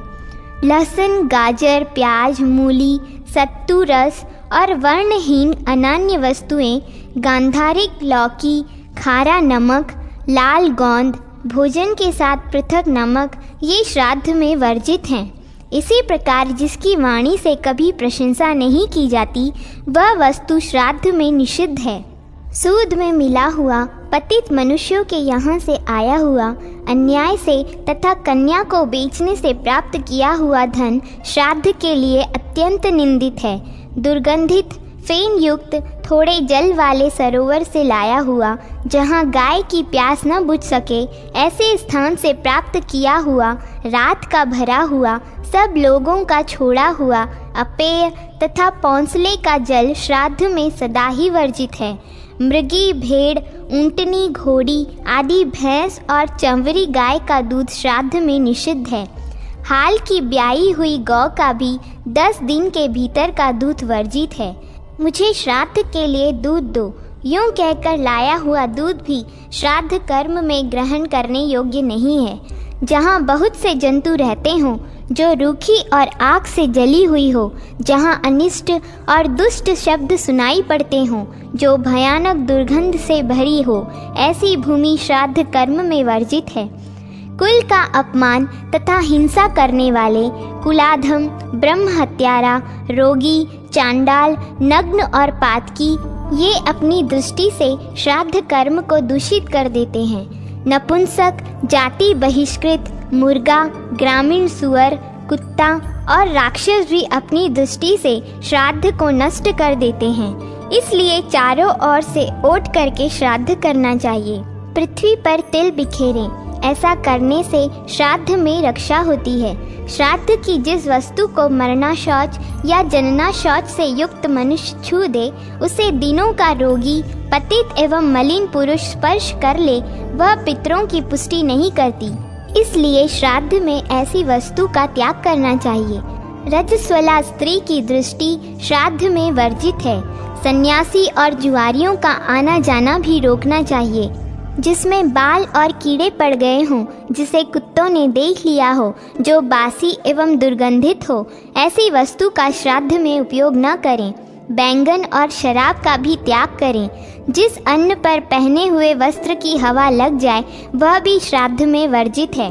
पितरों को उनके नाम और गोत्र के उच्चारण करके पूर्ण श्रद्धा के साथ जो कुछ दिया जाता है, वह वे जैसा आहार करते होते हैं, उसी रूप में उन्हें प्राप्त होता है। इसलिए पितरों की तृप्ति चाहने वाले श्रद्धालु पुरुष को उचित है कि जो वस्तु उत्तम हो, वही श्राद्ध में सुपात्र ब्राह्मण को दान करे। विद्वान पुरुष योगी पुरुषों को सदा ही श्राद्ध में भोजन कराएं, क्योंकि पितरों का आधार योग ही है। इसलिए योगियों का सर्वदा पूजन करें। 1000 ब्राह्मणों की अपेक्षा यदि एक ही योगी को पहले भोजन करा दिया जाए, तो वह पानी से नौका की भांति यजमान और श्राद्ध भोजी ब्राह्मणों का भवसागर से उद्धार कर देता है। इस विषय में ब्रह्मवादी पुरुष उस पितृ गाथा का गान किया करते हैं, जिसे पूर्व काल में राजा पुरुरवा के पितरों ने गाया था। हमारी वंश परंपरा में किसी को ऐसा श्रेष्ठ पुत्र कब उत्पन्न होगा, जो योगियों को भोजन कराने से बचे हुए अन्न को लेकर पृथ्वी पर हमारे लिए पिंड देगा, अथवा गया में जाकर उत्तम भविष्य का पिंड, सामयिक शाक एवं तिल मिली से हुई खिचड़ी देगा। ये वस्तुएं हमें 1 मास तक तृप्त रखने वाली हैं। त्रयोदशी तिथि और मघा नक्षत्र में विधि पूर्वक श्राद्ध करे तथा दक्षिणायन में मधु और घी से मिली हुई खीर दे। इसलिए पुत्र संपूर्ण कामनाओं की प्राप्ति तथा पाप से मुक्ति चाहने वाले प्रत्येक मनुष्य को उचित है कि वह भक्ति पूर्वक पितरों की पूजा करे। श्राद्ध में तृप्त किए हुए पितर मनुष्य पर वसु, रुद्र, आदित्य, नक्षत्र, ग्रह और तारों की प्रसन्नता का संपादन करते हैं। श्राद्ध में तृप्त पितर आयु, प्रज्ञा, धन, विद्या, स्वर्ग, मोक्ष, सुख तथा राज्य प्रदान करते हैं। बेटा, इस प्रकार गृहस्थ पुरुष को हव्य से देवताओं का, कव्य से पितरों का और अन्न से अतिथियों एवं भाई बंधुओं का पूजन करना चाहिए। इनके सिवा भूत प्रेत, समस्त भृत्यगण, पशु पक्षी, चींटी, वृक्ष तथा अन्य याचकों की तृप्ति भी सदाचारी गृहस्थ पुरुष को करनी चाहिए। जो नित्य नैमित्तिक क्रियाओं का उल्लंघन करके पूजन करता है, वह पाप भोगता है। अलर्क बोले, माताजी, आपने पुरुष के नित्य, नैमित्तिक तथा नित्य नैमित्तिक ये 3 प्रकार के कर्म बताए हैं। अब मैं आपके मुंह से सदाचार का वर्णन सुनना चाहता हूँ, जिसका पालन करने वाला मनुष्य इस लोक और परलोक में भी सुख पाता है। मदालसा ने कहा, बेटा, गृहस्थ पुरुष को सदा ही सदाचार का पालन करना चाहिए। आचारहीन मनुष्य को न इस लोक में सुख मिलता है न परलोक में। जो सदाचार का उल्लंघन करके मनमाना बर्ताव करता है, उस पुरुष का कल्याण यज्ञ, दान और तपस्या से भी नहीं होता। दुराचारी पुरुष को इस लोक में बड़ी आयु नहीं मिलती। अतः सदाचार के पालन का सदा ही यत्न करे। सदाचार बुरे लक्षणों का नाश करता है। वत्स, अब मैं सदाचार का स्वरूप बतलाती हूँ। तुम एकाग्रचित होकर सुनो और उसका पालन करो। गृहस्थ को धर्म, अर्थ और काम तीनों के साधन का यत्न करना चाहिए। उनके सिद्ध होने पर उसे इस लोक और परलोक में भी सिद्धि प्राप्त होती है। मन को वश में करके अपनी आय का 1/4 भाग पारलौकिक लाभ के लिए संग्रहित करे। आधे भाग से नित्य नैमित्तिक कार्यों का निर्वाह करते हुए अपना भरण पोषण करे तथा 1/4 भाग अपने लिए मूल पूंजी के रूप में रखकर उसे बढ़ाए। बेटा, ऐसा करने से धन सफल होता है। इसी प्रकार पाप की निवृत्ति तथा पारलौकिक उन्नति के लिए विद्वान पुरुष धर्म का अनुष्ठान करे। ब्रह्म मुहूर्त में उठकर धर्म और अर्थ का चिंतन करे। अर्थ के कारण जो शरीर को कष्ट उठाना पड़ता है, उसका भी विचार करे। फिर वेद के तात्विक अर्थ पर ब्रह्म परमात्मा का स्मरण करे। इसके बाद शयन से उठकर नित्य कर्म से निवृत्त हो, स्नान आदि से पवित्र होकर मन को संयम में रखते हुए पूर्वाभिमुख बैठे और आचमन करके संध्योपासन करे। प्रातः काल की संध्या उस समय आरंभ करे जब तारे दिखाई देते हों। इसी प्रकार सायंकाल की संध्योपासना सूर्यास्त से पहले ही विधि पूर्वक आरंभ करे। आपत्ति काल के सिवा और किसी समय उसका त्याग न करे।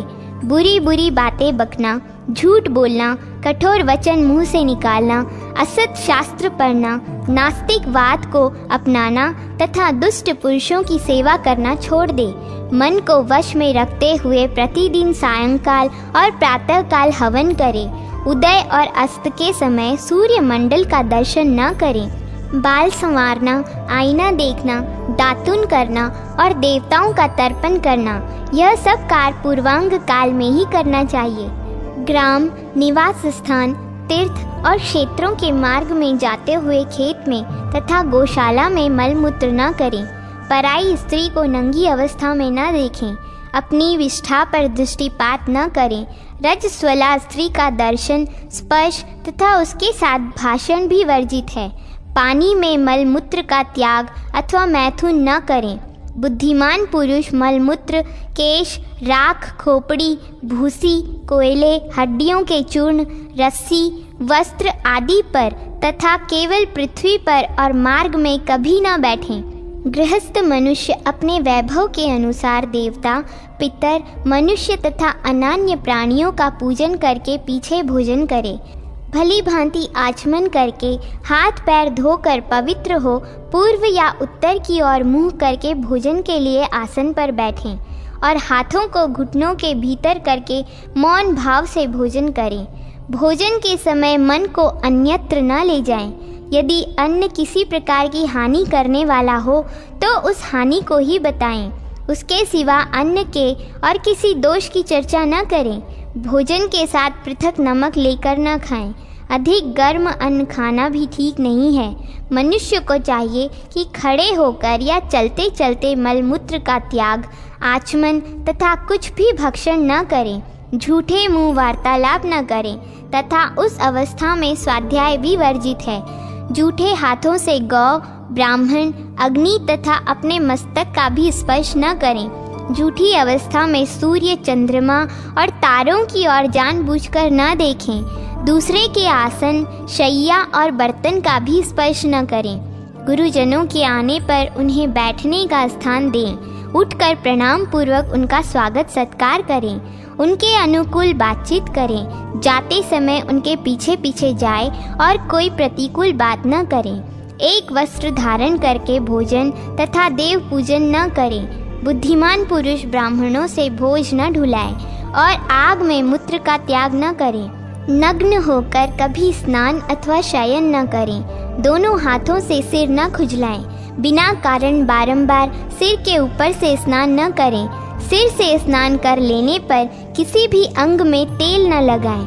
सब अध्यायों के दिन स्वाध्याय बंद रखें। ब्राह्मण अग्नि, गौ तथा सूर्य की ओर मुंह करके पेशाब न करें। दिन में उत्तर की ओर और रात्रि में दक्षिण की ओर मुंह करके मलमूत्र का त्याग करें। जहाँ ऐसा करने में कोई बाधा हो वहाँ इच्छा अनुसार करें। गुरु के दुष्कर्म की चर्चा न करें। यदि वे क्रुद्ध हों तो उन्हें विनय पूर्वक प्रसन्न करें। दूसरे लोग भी यदि गुरु की निंदा करते हों तो उसे न सुने। ब्राह्मण, राजा, दुख से आतुर मनुष्य, विद्यावृद्ध पुरुष, गर्भिणी स्त्री, बोझ से व्याकुल मनुष्य, गूंगा, अंधा, बहरा, मत्त, उन्मत्त, व्यभिचारिणी स्त्री, शत्रु, बालक और पतित, ये यदि सामने आते हों तो स्वयं किनारे हटकर इनको जाने के लिए मार्ग देना चाहिए। विद्वान पुरुष देवालय, चैत्य वृक्ष, चौराहा, विद्यावृद्ध पुरुष, गुरु और देवता, इनको दाहिने करके चलें। दूसरों के धारण किए हुए जूते और वस्त्र स्वयं न पहने। दूसरों के उपयोग में आए हुए यज्ञोपवीत, आभूषण और कमंडलू का भी त्याग करें। चतुर्दशी, अष्टमी, पूर्णिमा तथा पर्व के दिन तैलाभ्यंग एवं स्त्री सहवास न करें। बुद्धिमान मनुष्य कभी पैर और जंघा फैलाकर न खड़ा हो। पैरों को न हिलाएं तथा पैर को पैर से न दबाएं। किसी को चुपती बात न कहें। निंदा और चुगली छोड़ दें। दंभ, अभिमान और तीखा व्यवहार कदापि न करें। मूर्ख, उन्मत्त, व्यसनी, कुरूप, मायावी, हिनांग तथा अधिकांग मनुष्यों की खिल्ली न उड़ाएं। पुत्र और शिष्य को शिक्षा देने के लिए आवश्यकता होने पर उन्हीं को दंड दें, दूसरों को नहीं। आसन को पैर से खींच कर न बैठें। ही का सत्कार करके फिर स्वयं भोजन करें। वत्स, सदा पूर्व या उत्तर की ओर मुंह करके ही दातुन करें। दातुन करते समय मौन रहें। दातुन के लिए निषिद्ध वृक्षों का परित्याग करें। उत्तर और पश्चिम की ओर सिर करके कभी न सोएं। दक्षिण या पूर्व दिशा की ओर ही मस्तक करके सोएं। दुर्गंधि युक्त जल में स्नान न करें। रात्रि में न नहाएं। ग्रहण के समय रात्रि में भी स्नान करना बहुत उत्तम है। इसके सिवा अन्य समय में दिन में ही स्नान का विधान है। स्नान कर लेने के बाद हाथ या कपड़े से शरीर को न मलें। बालों और वस्त्रों को न फटकारें। विद्वान पुरुष बिना स्नान किए कभी चंदन न लगाएं। लाल, रंग बिरंगे और काले रंग के कपड़े न पहने जिसमें बाल, थूक या कीड़े पड़ गए हों, जिस पर कुत्ते की दृष्टि पड़ी हो, जिसको किसी ने चाट लिया हो अथवा जो सार भाग निकाल लेने के कारण दूषित हो गया हो, ऐसे अन्न को न खाएं। बहुत देर तक बने हुए और बासी भात को त्याग दें। पीठी, साग, ईख के रस और दूध की बनी हुई वस्तुएं भी यदि बहुत दिनों की हों तो उन्हें न खाएं। सूर्य के उदय और अस्त के समय शयन न करें। बिना नहाए, बिना बैठे, अन्य मनस्क होकर शैया पर बैठकर या सोकर केवल पृथ्वी पर बैठकर बोलते हुए एक कपड़ा पहनकर तथा भोजन की ओर देखने वाले पुरुषों को न देकर मनुष्य कदापि भोजन न करे। सवेरे शाम दोनों समय भोजन की यही विधि है। विद्वान पुरुष को कभी पराई स्त्री के साथ समागम नहीं करना चाहिए। बिना नहाए, बिना बैठे, अन्य मनस्क होकर शैया पर बैठकर या सोकर केवल पृथ्वी पर बैठकर बोलते हुए एक कपड़ा पहनकर तथा भोजन की ओर देखने वाले पुरुषों को न देकर मनुष्य कदापि भोजन न करे। सवेरे शाम दोनों समय भोजन की यही विधि है। विद्वान पुरुष को कभी पराई स्त्री के साथ समागम नहीं करना चाहिए। पर स्त्री संगम मनुष्यों के इष्ट पूर्त और आयु का नाश करने वाला है। इस संसार में पर स्त्री समागम के समान मनुष्य की आयु का विघातक कार्य दूसरा नहीं है। देव पूजा, अग्निहोत्र, गुरुजनों को प्रणाम तथा भोजन भली भांति आचमन करके करना चाहिए। स्वच्छ, फेन रहित, दुर्गंध शून्य और पवित्र जल लेकर पूर्व या उत्तर की ओर मुँह करके आचमन करना चाहिए। जल के भीतर की, घर की, बाम्बी की, चूहे के बिल की और शौच की बनी हुई ये 5 प्रकार की मिट्टियाँ त्याग देने योग्य हैं। हाथ पैर धोकर एकाग्रचित्त से मार्जन करके घुटनों को समेटकर 2 बार मुंह के दोनों किनारों को पोंछें। फिर संपूर्ण इंद्रियों और मस्तक का स्पर्श करके जल से भली भांति 3 बार आचमन करें। इस प्रकार पवित्र होकर समाहित चित्त से सदा देवताओं, पितरों और ऋषियों की क्रिया करनी चाहिए। थूकने, खंखारने और कपड़ा पहनने पर बुद्धिमान पुरुष आचमन करे। छींकने, चाटने, वमन करने, थूकने आदि के पश्चात आचमन, गाय के पीठ का स्पर्श, सूर्य का दर्शन तथा दाहिने कान को छू लेना चाहिए।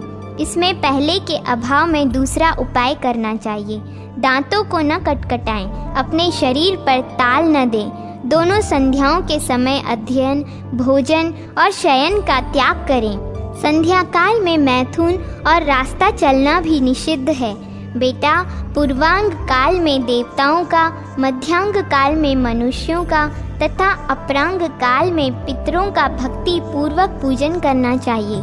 सिर से स्नान करके देव कार्य या पितृ कार्य में प्रवृत्त होना उचित है।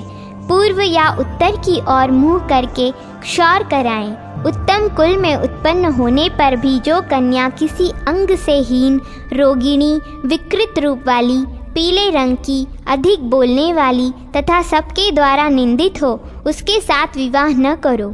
जो किसी अंग से हीन हो, जिसकी नासिका सुंदर हो तथा जो सभी उत्तम लक्षणों से सुशोभित हो, वैसी ही कन्या के साथ कल्याणकामी पुरुष को विवाह करना चाहिए।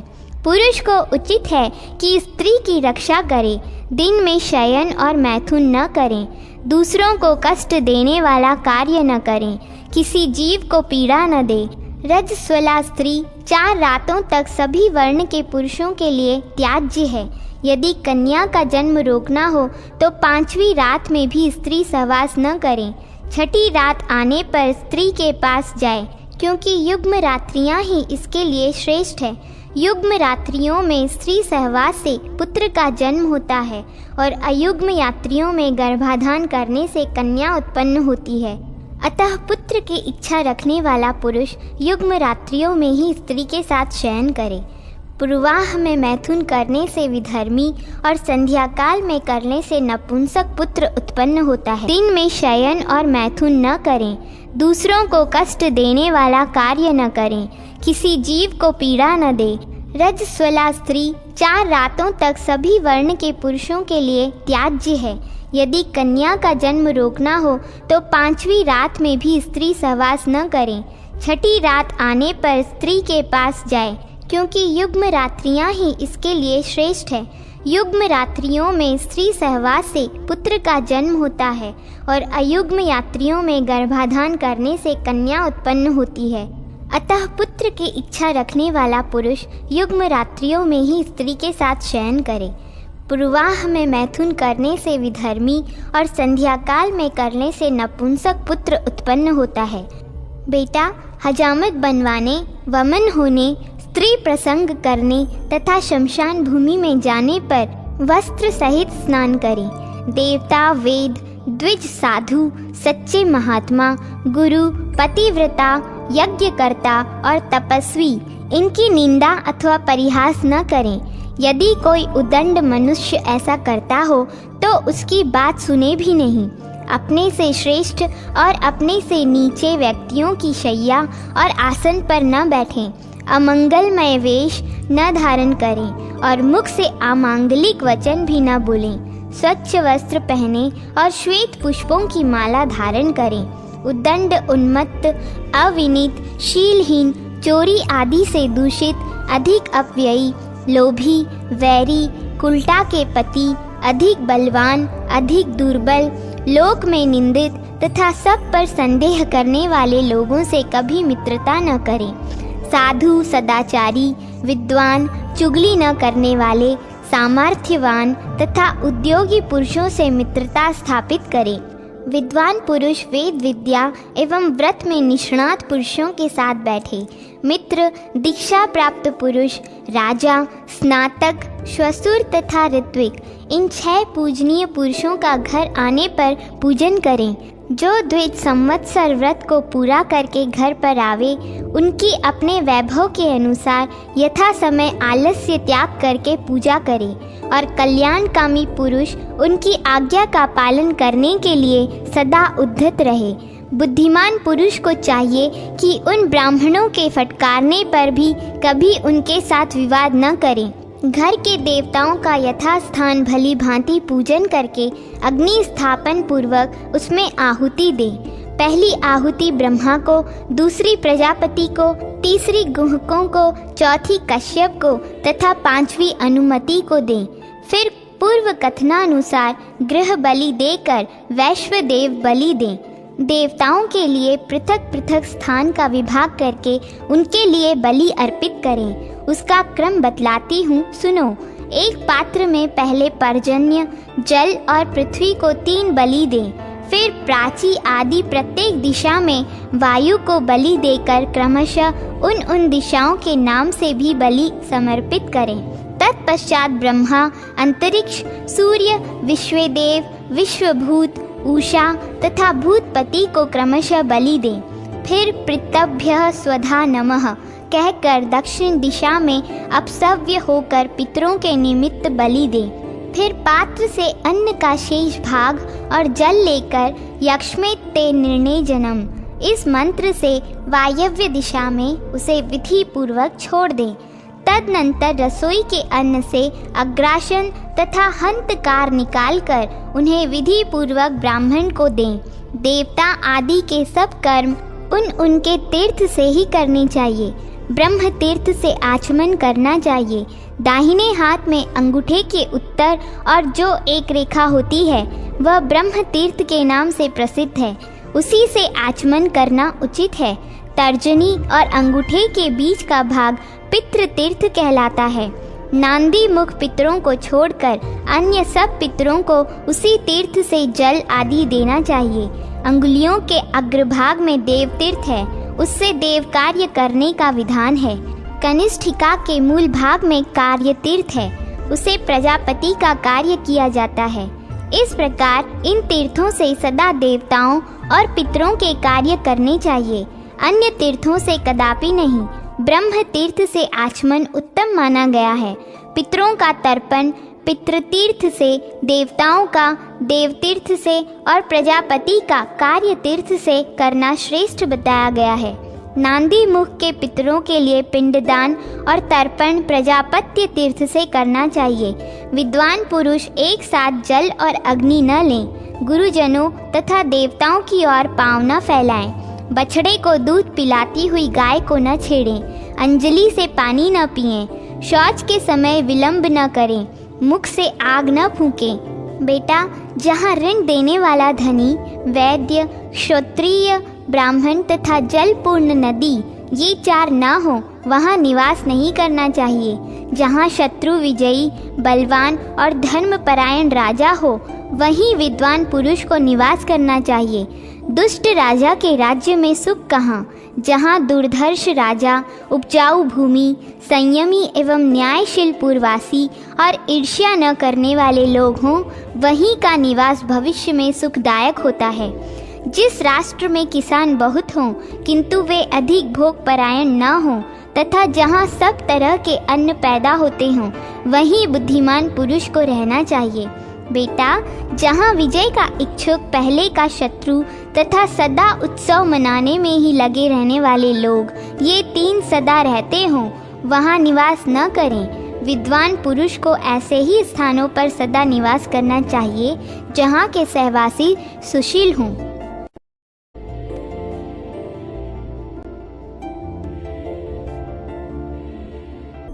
त्याज्य ग्राह्य, द्रव्य शुद्धि, अशौच निर्णय तथा कर्तव्य का वर्णन। मदालसा कहती हैं, बेटा, अब त्याज्य और ग्राह्य वस्तुओं का प्रकरण आरंभ करती हूँ, सुनो। घी अथवा तेल में पका हुआ अन्न बहुत देर तक बना हुआ अथवा बासी भी हो तो वह भोजन करने योग्य है। गेहूँ, जौ तथा गौरस की बनी हुई वस्तुएं तेल घी में न बनी हो तो भी वे पूर्ववत ग्राह्य है। शंख, पत्थर, सोना चांदी, रस्सी, कपड़ा, साग, मूल, फल, विदल, मणि, हीरा, मूंगा, मोती तथा मनुष्यों के शरीर की शुद्धि जल से होती है। लोहे के हथियारों की शुद्धि पानी से धोने तथा पत्थर या सांद पर रगड़ने से होती है। जिस पात्र में तेल या घी रखा गया हो उसकी सफाई गर्म जल से होती है। सूप, धान्य राशि, मृग चर्म, मूसल, ओखली तथा कपड़ों के ढेर की शुद्धि जल छिड़कने मात्र से हो जाती है।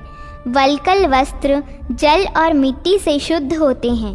तृण काष्ठ और औषधियों की शुद्धि जल छिड़कने से होती है। भेड़ के ऊन से बने कपड़े और केश यदि दोषयुक्त हो गए हों तो उनकी शुद्धि सरसों अथवा तिल की खली और जल से होती है। इसी प्रकार रुई के बने कपड़े पानी और क्षार से शुद्ध होते हैं। मिट्टी के बर्तन दोबारा पकाने से शुद्ध होते हैं।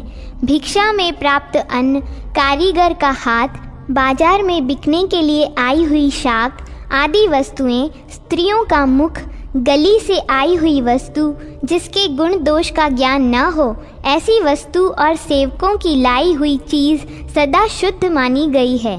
जिसके शिशु ने अभी दूध पीना नहीं छोड़ा हो, ऐसी स्त्री तथा दुर्गंध और बुदबुदों से रहित बहता हुआ जल स्वाभाविक शुद्ध है।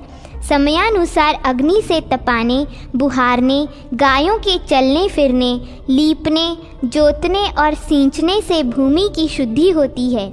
बुहारने से और देवताओं की पूजा करने से घर शुद्ध होता है। जिस पात्र में बाल या कीड़े पड़े हों, जिसे गाय ने सूंघ लिया हो तथा जिसमें मक्खियाँ पड़ी हों, उसकी शुद्धि राख और मिट्टी से मलकर जल द्वारा धोने से होती है। तांबे के बर्तन खटाई से, रांगा और सीसा राख से और कांसे के बर्तनों की शुद्धि राख और जल से होती है। जिस पात्र में कोई अपवित्र वस्तु पड़ गई हो, उसे मिट्टी और जल से तब तक धोएं जब तक कि उसकी दुर्गंध दूर न हो जाए। इससे वह शुद्ध होता है। पृथ्वी पर प्राकृतिक रूप से वर्तमान जल, जिससे एक गाय की प्यास बुझ सके, शुद्ध माना गया है। गली में पड़ा हुआ वस्त्र वायु के लगने से शुद्ध होता है। धूल, अग्नि, घोड़ा, गाय, छाया, किरणें, वायु, जल के छींटे और मक्खी आदि ये सब अशुद्ध वस्तु के संसर्ग में आने पर भी शुद्ध ही रहते हैं। बकरे और घोड़े का मुख शुद्ध माना गया है, किंतु गाय का नहीं। बछड़े का मुख तथा माता का स्तन भी पवित्र बताया गया है। फल गिराने में पक्षी की चोंच भी शुद्ध मानी गई है। आसन, शैया, सवारी, नाव और मार्ग के तृण ये सब बाजार में बिकने वाली वस्तुओं की तरह सूर्य और चंद्रमा की किरणों तथा वायु के स्पर्श से शुद्ध होते हैं। गलियों में घूमने फिरने, स्नान करने, छींक आने, पानी पीने, भोजन करने तथा वस्त्र बदलने पर विधि पूर्वक आचमन करना चाहिए। अस्पृश्य वस्तुओं से जिनका स्पर्श हो गया हो, उनकी रास्ते के कीचड़ और जल की तथा ईंट की बनी हुई वस्तुओं की वायु के संसर्ग से शुद्धि होती है। अनजान में यदि दूषित अन्न भोजन कर लें तो 3 रात उपवास करें, और यदि जानबूझकर किया हो तो उसके दोष की शांति के लिए प्रायश्चित करें। मनुष्य की गीली हड्डी का स्पर्श करके स्नान करने से शुद्धि होती है, और सूखी हड्डी का स्पर्श कर लेने पर केवल आचमन करके गाय का स्पर्श या सूर्य का दर्शन करने से मनुष्य शुद्ध हो सकता है। बुद्धिमान पुरुष रक्त, खंखार तथा उपटन को न लांघे और असमय में उद्यान आदि के भीतर कदापि न ठहरें। लोक निंदित विधवा स्त्री से वार्तालाप न करें। जूठन, मलमूत्र और पैरों के धोवन को घर से बाहर फेंकें। दूसरे के खुदाए हुए पोखरे आदि के जल में 5 लौंदा मिट्टी निकाले बिना स्नान न करें। देवता संबंधी सरोवरों तथा गंगा आदि नदियों में सदा ही स्नान करें। देवता, पितर उत्तम शास्त्र, यज्ञ और मंत्र आदि की निंदा करने वाले पुरुषों से स्पर्श और वार्तालाप करने पर सूर्य के दर्शन से शुद्धि होती है। रजस्वला स्त्री, अत्यज, पतित, मृतक, विधर्मी, प्रसूता स्त्री, नपुंसक, वस्त्रहीन, चांडाल, मुर्दा ढोने वाले तथा पर स्त्रीगामी पुरुषों को देखकर विद्वान पुरुषों को इसी प्रकार सूर्य के दर्शन से आत्मशुद्धि करनी चाहिए। अभक्ष्य पदार्थ, नवप्रसूता स्त्री, नपुंसक, बिलाव, चूहा, कुत्ता, मुर्गा, पतित, जाति बहिष्कृत, चांडाल, मुर्दा ढोने वाले, रजस्वला स्त्री, ग्रामीण सुअर तथा अशौच दूषित मनुष्यों को छू लेने पर स्नान करने से शुद्धि होती है। जिसके घर में प्रतिदिन नित्य कर्म की अवहेलना होती हो तथा जिसे ब्राह्मणों ने त्याग दिया हो, वह नराधम महापापी है। नित्य कर्म का त्याग कभी न करें। उसे न करने का बंधन तो केवल जन्ना शौच और मरना शौच में ही है। अशौच प्राप्त होने पर ब्राह्मण 10 दिन, क्षत्रिय 12 दिन तथा वैश्य 15 दिनों तक दान, होम आदि कर्मों से अलग रहे। शूद्र 1 मास तक अपना कर्म बंद कर दे। तदनंतर सब लोग अपने अपने शास्त्रोक्त कर्मों का अनुष्ठान करें। मृतक को गांव से बाहर ले जाकर उसका दाह संस्कार करने के बाद समान गोत्र वाले भाई बंधुओं को पहले, चौथे, 7वें और 9वें दिन प्रेत के लिए जल देना चाहिए तथा चौथे दिन उसकी चिता से राख और हड्डियों का संचय करना चाहिए। अस्थि संचय के बाद उनका अंग स्पर्श किया जा सकता है। फिर समानोदक पुरुष अपने सब कर्म कर सकते हैं, किंतु सपिंड लोग केवल स्पर्श के अधिकारी होते हैं। जिस दिन मृत्यु हुई हो उस दिन समनोदक और सपिंड दोनों का स्पर्श किया जा सकता है। वृक्ष, सर्प, गौ, दाढ़ों वाले जीव, शस्त्र, जल, फांसी, अग्नि, विष, पर्वत गिरने तथा उपवास आदि के द्वारा मृत्यु होने पर अथवा बालक, परदेशी एवं परिव्राजक की मृत्यु होने पर तत्काल अशौच निवृत्त हो जाता है तथा कुछ लोगों का मत है कि 3 दिनों तक अशौच रहता है। यदि सपिंडों में से एक की मृत्यु होने के बाद थोड़े ही दिनों में दूसरे की भी मृत्यु हो जाए तो पहले के अशौच में जितने दिन बाकी हों उतने ही दिनों के भीतर दूसरे का भी श्राद्ध आदि कर्म पूर्ण कर देना चाहिए। जनना शौच में भी यही विधि देखी जाती है। सपिंड तथा समनोदक व्यक्तियों में एक के बाद दूसरे का जन्म होने पर पहले के ही साथ दूसरे का भी अशौच निवृत्त हो जाता है। पुत्र का जन्म होने पर पिता को वस्त्र सहित स्नान करना चाहिए। उसमें भी यदि एक के जन्म के बाद दूसरे का जन्म हो जाए तो पहले जन्मे हुए बालक के दिन पर ही दूसरे की भी शुद्धि बताई गई है। लोक में जो जो वस्तु अधिक प्रिय हो तथा घर में भी जो वस्तु अत्यंत प्रिय जान पड़े उसको अक्षय बनाने की इच्छा रखने वाले पुरुष को उचित है कि वह उसे गुणवान व्यक्ति को दे। अशौच के दिन पूरे हो जाने पर जल, वाहन, आयुध, चाबुक और दंड का स्पर्श करके सब वर्णों के लोग पवित्र हो अपने अपने वर्ण धर्म का अनुष्ठान करें, क्योंकि वह इस लोक और परलोक में भी कल्याण देने वाला है। तीनों वेदों का सर्वथा स्वाध्याय करें, विद्वान बने, धर्मानुसार धन का उपार्जन करें और उसे यत्न पूर्वक यज्ञ में लगाएं। जिस कर्म को करते समय अपने मन में घृणा न हो और जिसे महापुरुषों के सामने प्रकट करने में कोई संकोच न हो, ऐसा कर्म निशंक होकर करना चाहिए। बेटा, ऐसे आचरण वाले गृहस्थ पुरुष को धर्म, अर्थ और काम की प्राप्ति होती है तथा इस लोक और परलोक में भी उसका कल्याण होता है। माता से इस प्रकार उपदेश ग्रहण करके राजा ऋतध्वज के पुत्र अलर्क ने युवावस्था में विधि पूर्वक अपना विवाह किया। उससे अनेक पुत्र उत्पन्न हुए। उसने यज्ञों द्वारा भगवान का यजन किया और हर समय वह पिता की आज्ञा का पालन करने में संलग्न रहता था। तदनंतर बहुत समय के बाद बुढ़ापा आने पर धर्मपरायण महाराज ऋतध्वज ने अपनी पत्नी के साथ तपस्या के लिए वन में जाने का विचार किया और पुत्र का राज्याभिषेक कर दिया।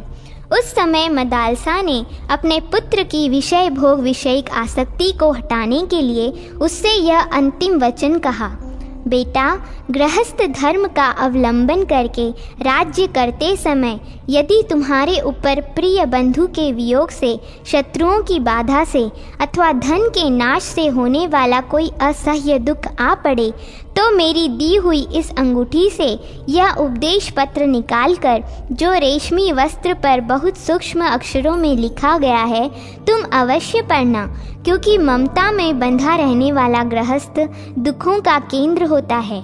सुमति कहते हैं, यूं कहकर मदालसा ने अपने पुत्र को सोने की अंगूठी दी और गृहस्थ पुरुष के योग्य अनेकानेक आशीर्वाद भी दिए। तत्पश्चात पुत्र को राज्य सौंपकर महाराज कुवलयाश्व और महारानी मदालसा तपस्या करने के लिए वन में चले गए। सुबाहु की प्रेरणा से काशीराज का अलर्क पर आक्रमण, अलर्क का दत्तात्रेय जी की शरण में जाना और उनसे योग का उपदेश लेना।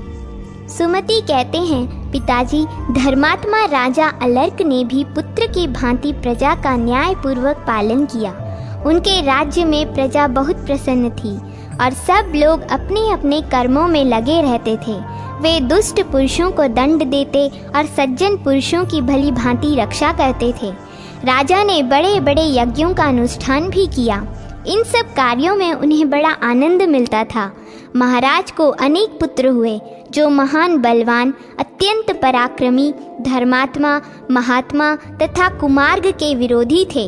उन्होंने धर्म पूर्वक धन का उपार्जन किया और धन से धर्म का अनुष्ठान किया तथा धर्म और धन दोनों के अनुकूल रहकर ही विषयों का उपभोग किया।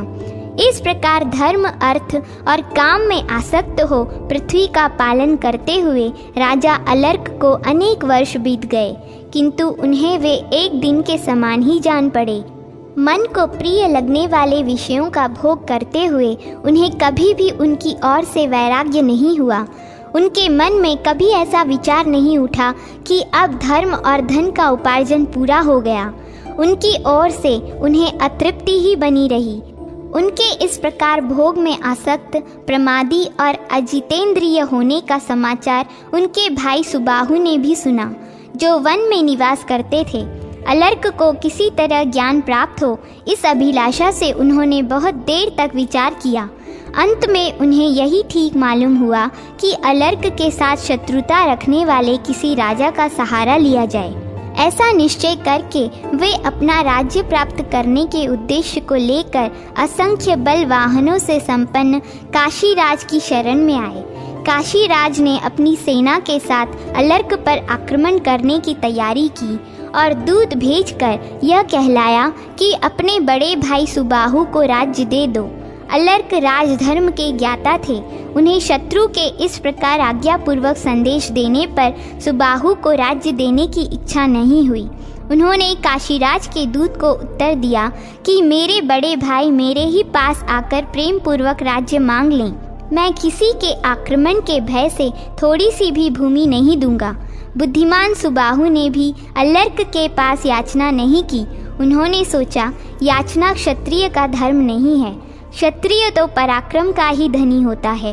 तब काशीराज ने अपनी समस्त सेना के साथ राजा अलर्क के राज्य पर चढ़ाई करने के लिए यात्रा की। उन्होंने अपने समीपवर्ती राजाओं से मिलकर उनके सैनिकों द्वारा आक्रमण किया और अलर्क के सीमावर्ती नरेश को अपने अधीन कर लिया। फिर अलर्क के राज्य पर घेरा डालकर उनके समांत राजाओं को सताना आरंभ किया। दुर्ग और दुर्ग के रक्षकों को भी काबू में कर लिया। किन्हीं को धन देकर, किन्हीं को फूट डालकर और किन्हीं को समझा बुझाकर ही अपना वशवर्ती बना लिया। इस प्रकार शत्रु मंडली से पीड़ित राजा अलर्क के पास बहुत थोड़ी सी सेना रह गई। खजाना भी घटने लगा और शत्रु ने उनके नगर पर घेरा डाल दिया। इस तरह प्रतिदिन कष्ट पाने और कोष क्षीण होने से राजा को बड़ा खेद हुआ। उनका चित्त व्याकुल हो उठा। जब वे अत्यंत वेदना से व्यथित हो उठे, तब सहसा उन्हें उस अंगूठी का स्मरण हो आया, जिसे ऐसे ही अवसरों पर उपयोग करने के लिए उनकी माता मदालसा ने दिया था। तब स्नान करके पवित्र हो उन्होंने ब्राह्मणों से स्वस्ति वाचन कराया और अंगूठी से वह उपदेश पत्र निकाल कर देखा। उसके अक्षर बहुत स्पष्ट थे। राजा ने उसमें लिखे हुए माता के उपदेश को पढ़ा, जिससे उनके समस्त शरीर में रोमांच हो आया और आंखें प्रसन्नता से खिल उठीं। वह उपदेश इस प्रकार था: संग का सब प्रकार से त्याग करना चाहिए, किंतु यदि उसका त्याग न किया जा सके तो सत्पुरुषों का संग करना चाहिए, क्योंकि सत्पुरुषों का संग ही उसकी औषधि है। कामना को सर्वथा छोड़ देना चाहिए, परंतु यदि वह छोड़ी न जा सके तो मुमुक्षा के प्रति कामना करनी चाहिए, क्योंकि मुमुक्षा ही उस कामना को मिटाने वाली दवा है। इस उपदेश को अनेक बार पढ़कर राजा ने सोचा, मनुष्यों का कल्याण कैसे होगा? मुक्ति की इच्छा जागृत करने पर, और मुक्ति की इच्छा जागृत होगी सत्संग से। ऐसा निश्चय करके वे सत्संग के लिए चिंतित हुए और अत्यंत आर्त भाव से आसक्ति रहित, पाप शून्य तथा परम सौभाग्यशाली महात्मा दत्तात्रेय जी की शरण में गए। उनके चरणों में प्रणाम करके राजा ने उनका पूजन किया और न्याय के अनुसार कहा, ब्राह्मण, आप शरणार्थियों को शरण देने वाले हैं, मुझ पर कृपा कीजिए। मैं भोगों में अत्यंत आसक्त एवं दुख से आतुर हूँ, आप मेरा दुख दूर कीजिए। दत्तात्रेय जी बोले, राजन, मैं अभी तुम्हारा दुख दूर करता हूँ। सच सच बताओ, तुम्हें किस लिए दुख हुआ है? अलर्क ने कहा, भगवान, इस शरीर के बड़े भाई यदि राज्य लेने की इच्छा रखते हैं तो यह शरीर तो 5 भूतों का समुदाय मात्र है। गुण की ही गुणों में प्रवृत्ति हो रही है, अतः मेरा उसमें क्या है? शरीर में रहकर भी वे और मैं दोनों ही शरीर से भिन्न हैं। यह हाथ आदि कोई भी अंग जिसका नहीं है, मांस, हड्डी और नाड़ियों के विभाग से भी जिसका कोई संपर्क नहीं है, उस पुरुष का इस राज्य में हाथी, घोड़े, रथ और कोष आदि से किंचित भी क्या संबंध है? इसलिए न तो मेरा कोई शत्रु है, न मुझे दुख या सुख होता है, और न नगर तथा कोष से ही मेरा कोई संबंध है। यह हाथी, घोड़े आदि की सेना न सुबाहु की है, न दूसरे किसी की है, और न मेरी ही है। जैसे कलसी, घट और कमंडलू में एक ही आकाश है तो भी पात्र भेद से अनेक दिखाई देता है, उसी प्रकार सुबाहु, काशीराज और मैं भिन्न भिन्न शरीरों में रहकर भी एक ही हैं। शरीरों के भेद से ही भेद की प्रतीति होती है। पुरुष की बुद्धि जिस जिस वस्तु में आसक्त होती है, वहाँ वहाँ से वह दुख ही लाकर देती है। मैं तो प्रकृति से परे हूँ, अतः न दुखी हूँ न सुखी। प्राणियों का भूतों के द्वारा जो पराभव होता है वही दुखमय है। तात्पर्य यह है कि जो भौतिक भोगों में ममता के कारण आसक्त है वही सुख दुख का अनुभव करता है। दत्तात्रेय जी बोले, नरश्रेष्ठ, वास्तव में ऐसी ही बात है। तुमने जो कुछ कहा है ठीक है। ममता ही दुख का और ममता का अभाव ही सुख का कारण है। मेरे प्रश्न करने मात्र से तुम्हें यह उत्तम ज्ञान प्राप्त हो गया, जिसने ममता की प्रतीति को सेमर की रुई की भांति उड़ा दिया। मनुष्य के हृदय देश में अज्ञान रूपी महान वृक्ष खड़ा है। वह अहंता रूपी अंकुर से उत्पन्न हुआ है। ममता ही उसका तना है। ग्रह और क्षेत्र उसकी ऊंची ऊंची शाखाएं हैं। स्त्री और पुत्र आदि पल्लव हैं। धन धान्य रूप बड़े बड़े पत्ते हैं। वह अनादि काल से बढ़ता चला आ रहा है। पुण्य और पाप उसके 2 पुष्प हैं। सुख और दुख महान फल हैं। वह मोक्ष के मार्ग को रोक कर खड़ा है। अज्ञानियों का संग ही उस वृक्ष के लिए सिंचाई का काम देता है। सकाम कर्म करने की प्रबल इच्छा ही उस वृक्ष पर भ्रमरों की भांति मंडराती रहती है। जो लोग संसार मार्ग की यात्रा से थक कर उस वृक्ष का आश्रय लेते हैं, वे भ्रम पूर्ण ज्ञान एवं मिथ्या सुख के वशीभूत हो जाते हैं। ऐसे लोगों को अत्यंतिक सुख कैसे मिल सकता है? परंतु जो सत्संग रूपी पत्थर पर घिसकर तेज किए हुए विद्या रूपी कुठार से उस ममता रूपी वृक्ष को काट डालते हैं, वे विद्वान पुरुष ही उस मोक्ष मार्ग से जाते हैं और धूल तथा कांटों से रहित शीतल ब्रह्मवन में पहुंचकर सब प्रकार की वृत्तियों से रहित हो परम आनंद को प्राप्त होते हैं। अलर्क ने कहा, भगवान, आपकी कृपा से मुझे ऐसा उत्तम ज्ञान प्राप्त हुआ है जो जड़ प्रकृति और चेतन शक्ति का विवेक करने वाला है, किंतु मेरा मन विषयों के वशीभूत है, अतः वह इस ज्ञान से स्थिर नहीं हो पाता। मैं नहीं जानता कि इस प्रकृति के बंधन से कैसे छूट सकूंगा, कैसे मेरा इस संसार में फिर जन्म हो, किस प्रकार मैं निर्गुण भाव को प्राप्त हूँ और कैसे सनातन ब्रह्म के साथ एकता प्राप्त करूँ। ब्राह्मण, मुझे ऐसा ही उत्तम योग बताइए जिससे मैं मुक्त हो सकूं। इसके लिए आपके चरणों में मस्तक रख कर याचना करता हूँ, क्योंकि आप जैसे संतों का संग ही मनुष्यों का परम उपकार करने वाला है। दत्तात्रेय जी बोले, राजन, योगी को ज्ञान की प्राप्ति होकर जो उसका अज्ञान से वियोग होता है वही मुक्ति है, और वही ब्रह्म के साथ एकता एवं प्राकृत गुणों से पृथक होना है। मुक्ति होती है योग से, योग प्राप्त होता है सम्यक ज्ञान से, सम्यक ज्ञान होता है वैराग्य जनक दुख से, और दुख होता है ममता के कारण स्त्री, पुत्र, धन आदि में चित्त की आसक्ति होने से। अतः मुक्ति की इच्छा रखने वाला पुरुष आसक्ति को दुख का मूल समझकर यत्न पूर्वक त्याग दे। आसक्ति न होने पर यह मेरा है ऐसी धारणा दूर हो जाती है। ममता का अभाव सुख का ही साधक है। वैराग्य से सांसारिक विषयों में दोष का दर्शन होता है। ज्ञान से वैराग्य और वैराग्य से ज्ञान होता है। जहाँ रहना हो वही घर है, जिससे जीवन चले वही भोजन है, और जिससे मोक्ष मिले वही ज्ञान बताया गया है। इसके सिवा सब अज्ञान है। राजन, पुण्य और पापों के भोग लेने से, नित्य कर्मों का निष्काम भाव से अनुष्ठान करने से, अपूर्व का संग्रह न होने से तथा पूर्व जन्म के किए हुए कर्मों का क्षय हो जाने से मनुष्य बारंबार देह के बंधन में नहीं पड़ता। राजन, यह तुमसे ज्ञान के विषय में कुछ बातें बतलाई गईं। अब उस योग का वर्णन सुनो जिसे प्राप्त कर योगी पुरुष सनातन ब्रह्म से कभी पृथक नहीं होता।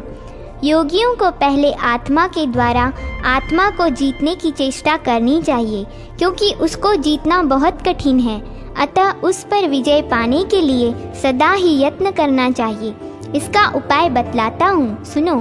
प्राणायाम के द्वारा राग आदि दोषों का, धारणा के द्वारा पाप का, प्रत्याहार के द्वारा विषयों का और ध्यान के द्वारा ईश्वर विरोधी गुणों का निवारण करें। पर्वतीय धातुओं को आग में तपाने से उनके दोष जल जाते हैं, उसी प्रकार प्राणायाम करने से इंद्रिय जनित दोष दूर हो जाते हैं।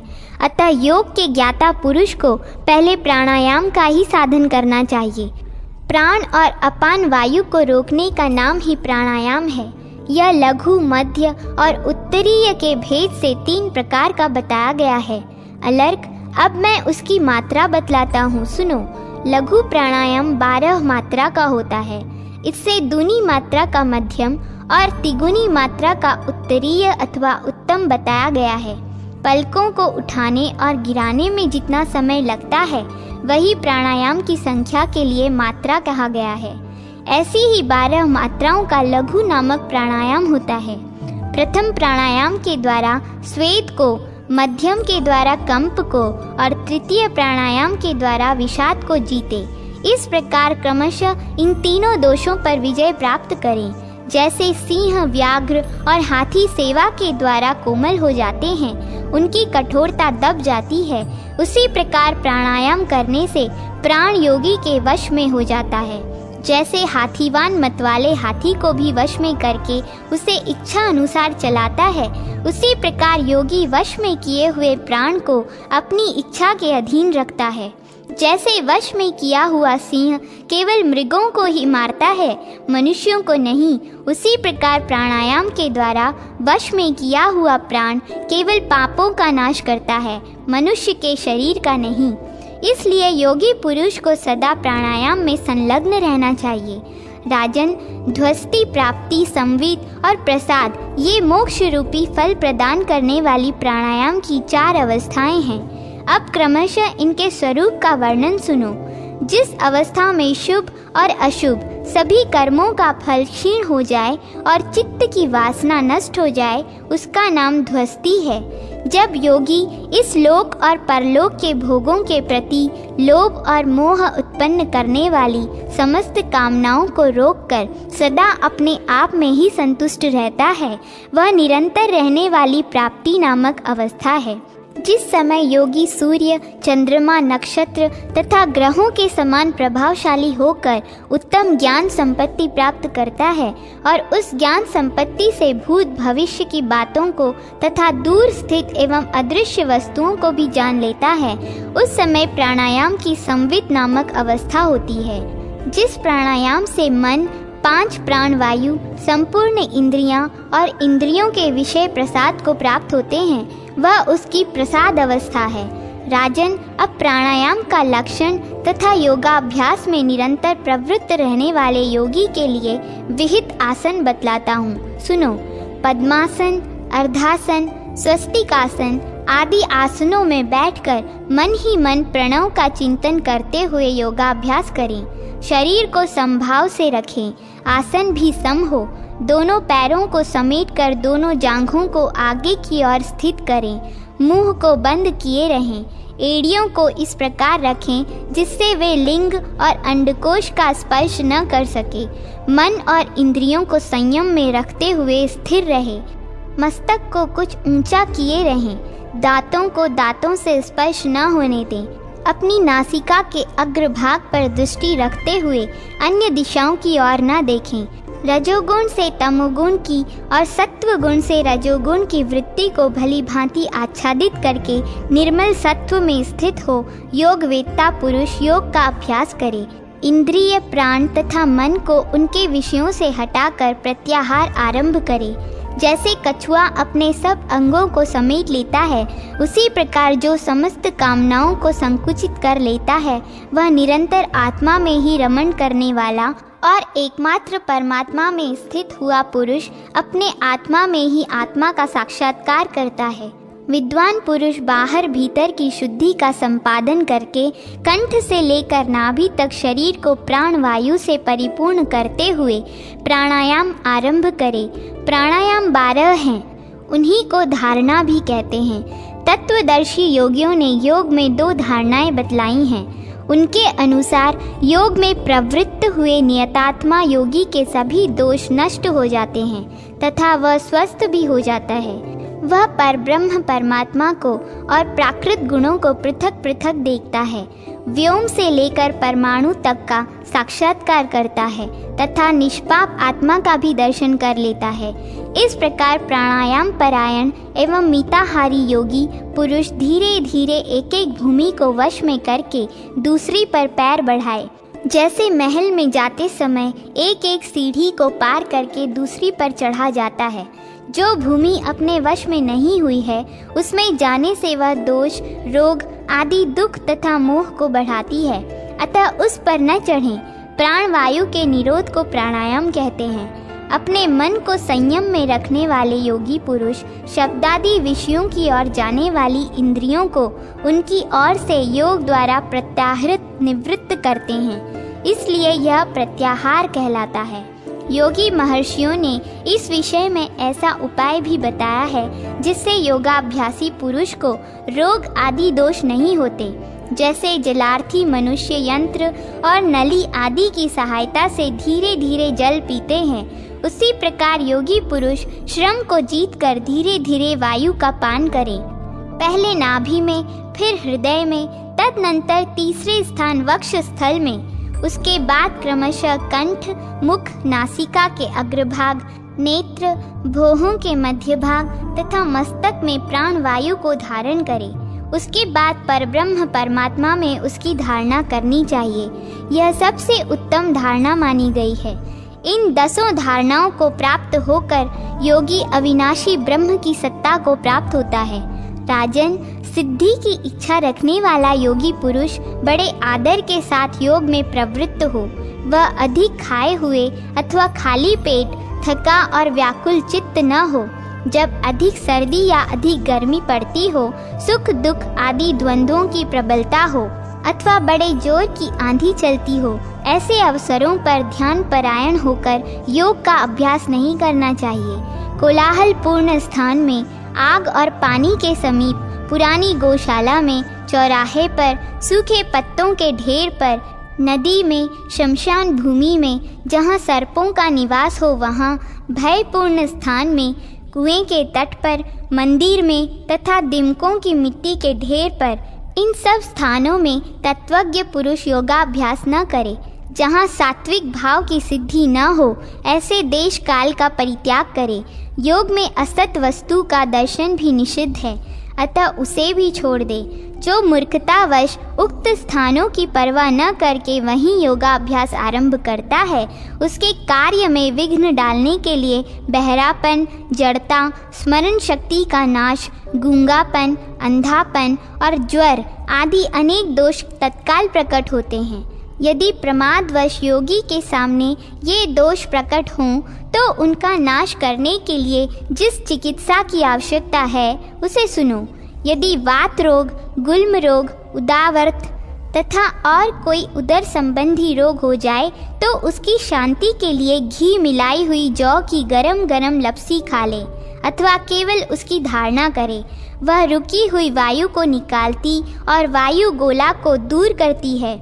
इसी प्रकार जब शरीर में कंप पैदा हो तो मन में बड़े भारी पर्वत की धारणा करे। बोलने में रुकावट होने पर वाग देवी की और बहरापन आने पर श्रवण शक्ति की धारणा करे। इस प्रकार प्यास से पीड़ित होने पर ऐसी धारणा करे कि जिह्वा पर आम का फल रखा हुआ है और उससे रस मिल रहा है। तात्पर्य यह है कि जिस जिस अंग में रोग पैदा हो वहाँ वहाँ उसमें लाभ पहुँचाने वाली धारणा करें।